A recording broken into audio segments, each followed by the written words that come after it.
Bon allez, je me mouille, mais Isaac Del Toro va remporter un grand tour en 2026. Vous n'êtes pas d'accord avec moi? Alors expliquez-moi en commentaire ce qui vous fait penser le contraire. 2025 est seulement la deuxième saison professionnelle du Mexicain. Et bon sang, quel est abouti!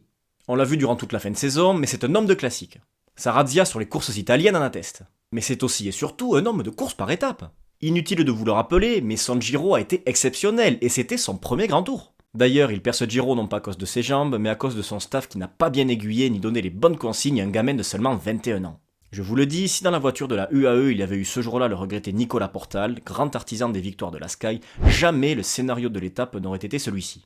Mais bref, Del Toro est bon tant sur les one-shots que sur la durée. Son seul point faible pour l'instant semble être la longue distance.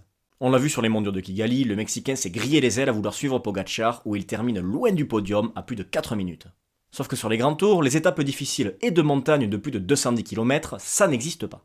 Ainsi, son seul point faible apparent ne pourrait a priori pas l'handicaper sur une course de 3 semaines. Et je ne l'ai pas encore évoqué, mais son niveau en chrono, que ce soit sur un profil plat ou vallonné, ça reste excellent. 5ème sur le chrono usant des championnats du monde de Kigali.